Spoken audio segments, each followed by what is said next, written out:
Well, joining us now for more on what some are calling the politicization of the Trayvon Martin case, reaction in the media and elsewhere, Fox News political analyst Juan Williams, who, Juan, you just wrote an amazing op-ed on this case for today's Wall Street Journal.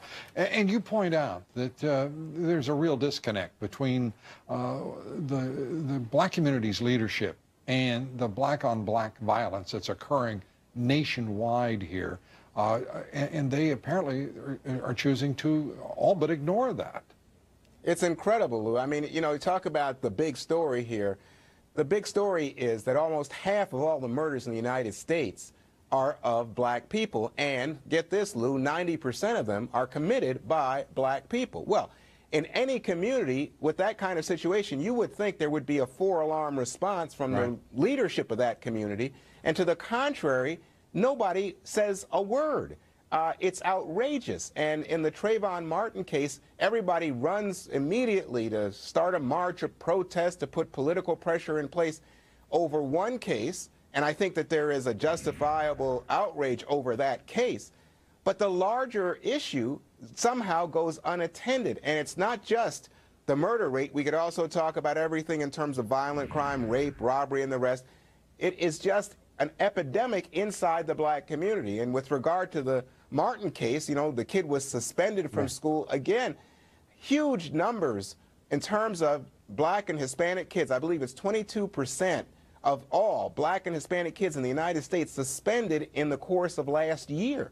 That's stunning. So you've got to understand there's a problem here, and yet the leadership is not talking about it, not doing anything about it, but they run off after the Trayvon Martin case.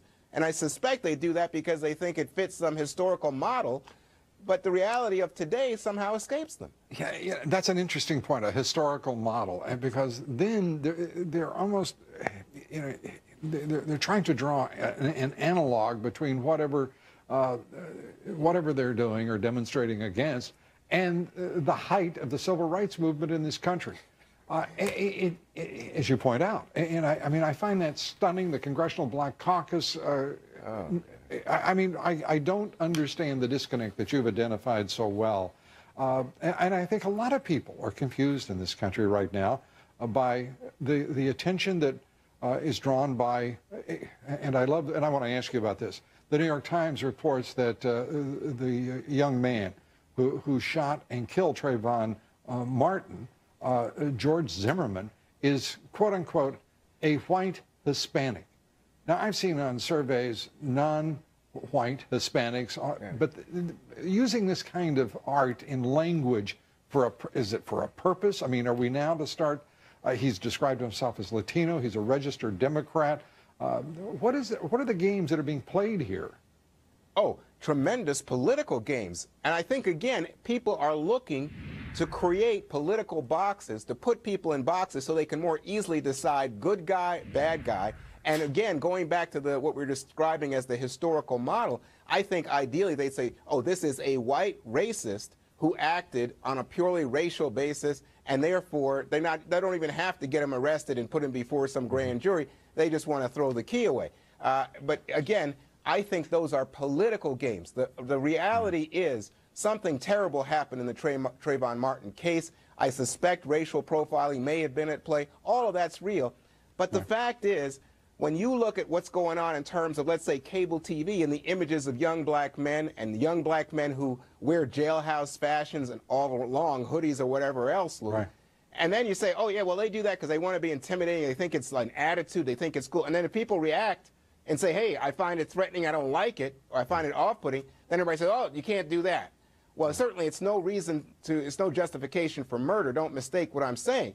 But there is something off-putting when all the rappers and the comedians and the ball players have the tattoos up and down and, you know, the terrific attitude that somehow marriage is a waste of time and education doesn't have value. Lou, this is madness. This is dysfunction. You know, and where is the leadership? And I think the conclusion from your thoughts that you're expressing now in your op-ed, what we have been witnessing, is that the black community has to understand that what we are watching right now, in my opinion, and I'm going to put this on me, I truly believe what we're watching is a failure of black leadership in this country. Oh, yeah. I mean, every form of leadership in this country is failing.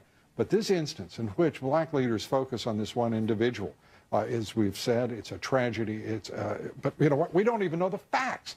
And people are calling for demonstrations. Spike Lee's giving out the address of an elderly couple. That was a mistake. I mean, it's crazy stuff. But it's again, just horrific. Just a bad situation, Lou. And again, you just wonder why people.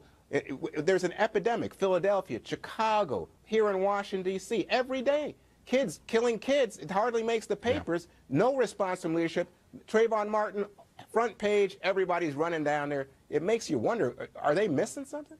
Yeah, absolutely. As far as we know, by the way, the President of the United States has not even commented on any of the hundreds of shootings in the past year. Correct. In his hometown of Chicago. That's true. 3/4 of which, by the way, the victims were black.